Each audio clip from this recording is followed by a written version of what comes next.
Afternoon, Dr. Resnick. How are you doing today? My name's Jeff Montgomery.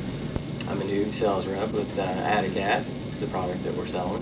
Just wanted to come by today and introduce myself to you, and if you could just share with me, some of the experiences that you have with your patients who suffer from sinusitis as far as your prescribing habits go.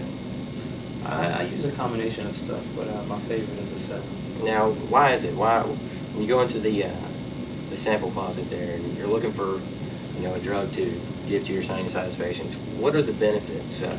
What are the things that you like about Acillin, which would, say, make you choose that over Atacad?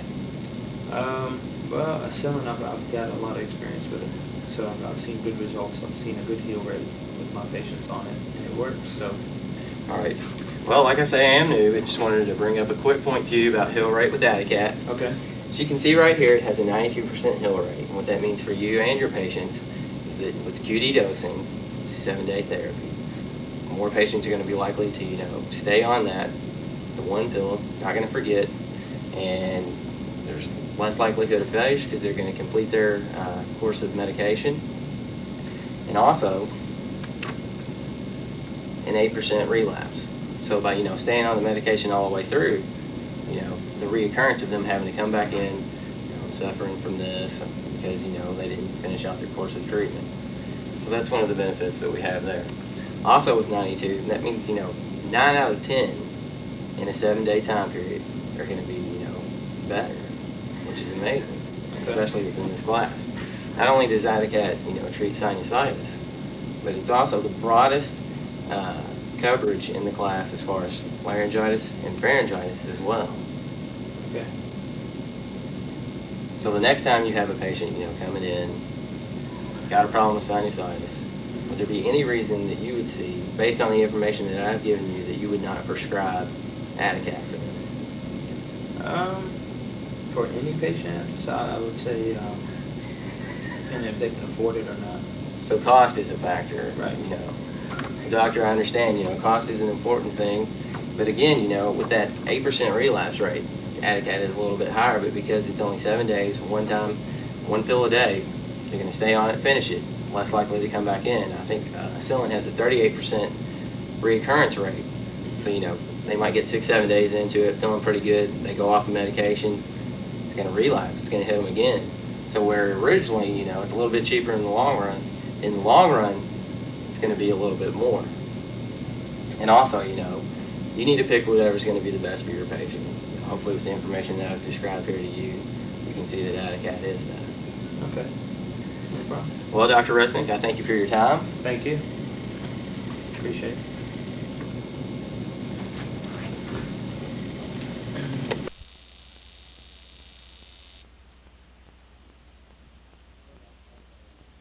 Stop.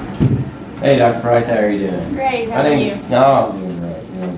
My name's Jeff Montgomery. I'm your new Takeda rep. As you know, we serve Lactose for your type 2 diabetic patients.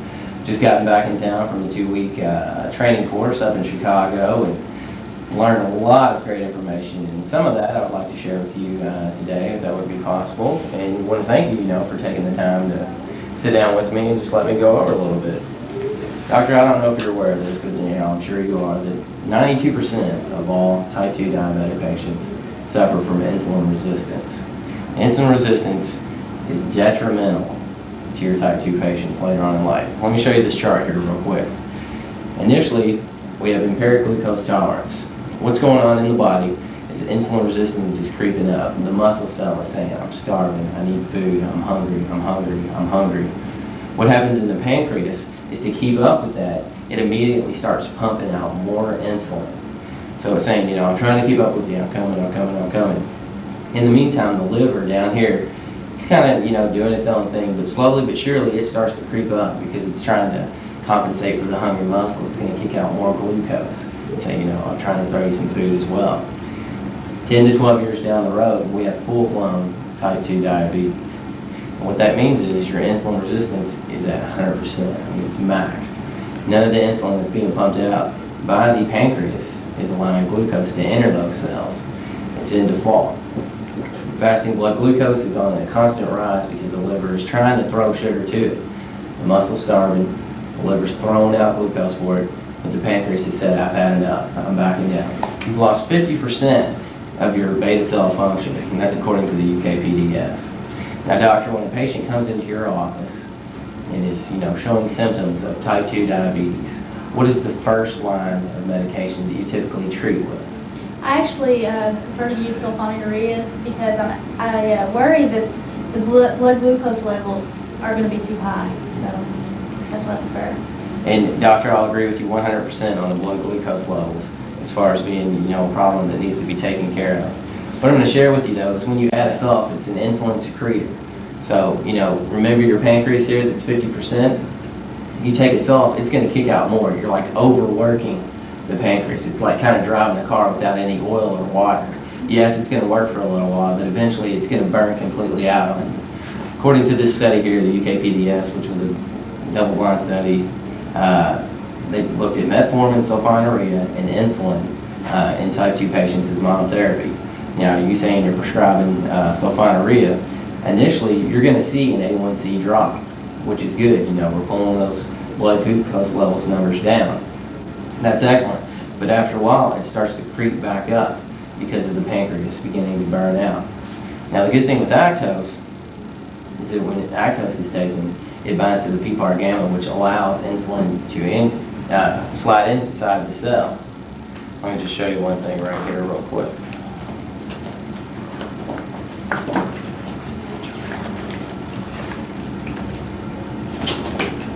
With Actos, you have the greatest amount of efficacy with any oral agent, a 2.6 reduction in percentage points A1C. You also get a 19% increase in HDL, which, as we all know, is the happy cholesterol. That's a good benefit. You also get a 15% reduction in triglycerides. So later on in life, you're not going to have to worry about cardiac problems as well. Another benefit is that, by taking Actos, we're getting insulin resistance, which is the core defect, under control. Now, I agree with you, A1C numbers, fasting blood glucose, we got to watch out for that. So with putting patients on a sulf to begin with, are you later seeing their A1Cs creep back up, as we talked about back here with the study, the UKPDS right here? Did you see where it was kind of creepy? Have you seen that in your patients? I actually have in those patients that have been on my sulfs for a pretty long period of time, yes. Okay. Doctor, what I want to ask you to do today is, Grant, when those patients come in and you're real worried about those A1C levels, go ahead and start them on that sulf, because, our main concern here is the patient. We want to do what's ever best for them. But also throw a TZD on there, because we really need to focus on the big picture, which is insulin resistance. Once you get them on Actos with the sulf, you're going to get a 1.3 decrease in A1C, which is great. Because later on in life, you're not going to have to worry about microvascular complications such as retinopathy, neuropathy, and nephropathy. Now, doctor, with all this information that I've spoken with you today about, is there any reason why you do not see a benefit in, prescribing Actos for your type 2 patients? All this information you presented is good information, but I've got patients that just can't afford it. The Actos is just too expensive. And doctor, I can agree with you 100% there on that. Cost is a huge issue, believe me, I know. Myself, I'm a type 1 diabetic and have been so for 15 years. Fortunately for me, I've had great insurance covered by my parents and, the job that I work at now. So I've had the best medicines. There was a time, though, when I wasn't covered by insurance. And believe me, I know where cost is coming from. But at the same time, you want to get the best medicine, the best efficacy. Because later on in life, like I say, you have microvascular, macrovascular complications that are going to rise. So, paying a little bit more ahead of time, the flip side of that is, you're getting yourself out of all those other problems later on down the road. Samples, when we come in, you have cash paying patients, they can't afford it. By all means, give them the samples, pass them out. That's why we come in, that's why we have jobs, help us out there on that and, distributing. Let's say they have a little bit of coverage insulin. Check out Actos Plus, man. They have a $19, $20, $30 copay. You get $50 back on that. So basically it's free, and they're only paying for their sulf. Also, patient assistance program. It's a great tool. It's very user-friendly. Simply fill it out. They fire them something back in the mail. So doctor, with all this information, cost, being a huge issue, you and I both agree that insulin resistance is the core defect and cause of type 2 diabetes. Will you agree with me that you will prescribe this medication in the near future? Yeah, I'll put it in combination with my salts. Well, Dr. Price, I really thank you for your time. I thank you for sitting down and talking with me. Just one last quick thing. Just remember, even in monotherapy, Actos drops at 2.6 percentage points A1C. In combination, drops at 1.3. And always remember, Actos is dosed QD. You start out 15 or 30 milligrams. If you're seeing that you want to bring the levels down just a little bit more, you can titrate up to 45 milligrams. And be safe to know that Actos is the most efficacious TZD out there on the market. So if I can just get your signature right here real quick, I'm going to check your closet and see how your samples are doing. And we'll see you next later on down the road. Thanks a lot. All right, appreciate it. Good job. Thank you. Will you step outside, please? Kelly. And you're ready. Afternoon, Dr. Price. Good to see you again. Good to see you. Well, last time I was in here, we kind of talked about the IDC chart and went over insulin resistance a little bit. Just wanted to point that out to you again real quick.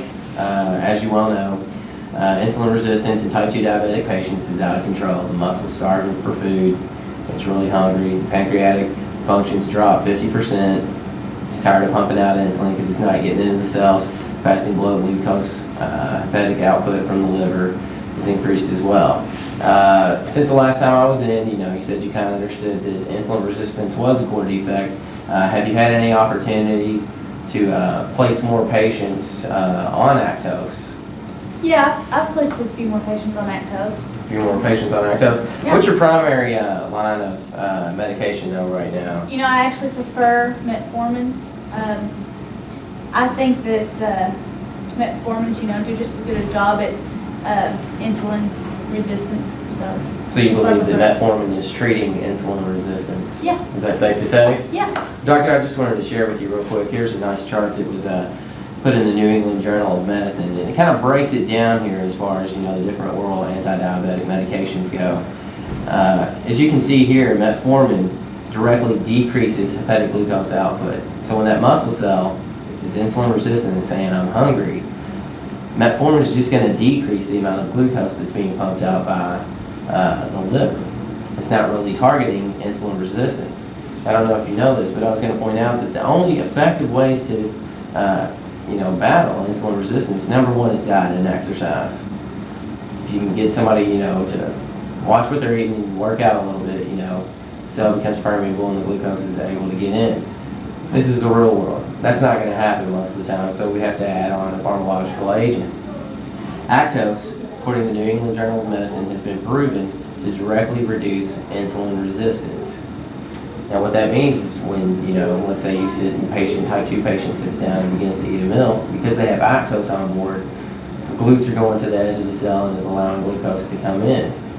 Now doctor, with this information that I've given you, do you see the benefits of prescribing a TZD, preferably Actos, in patients who are insulin resistant?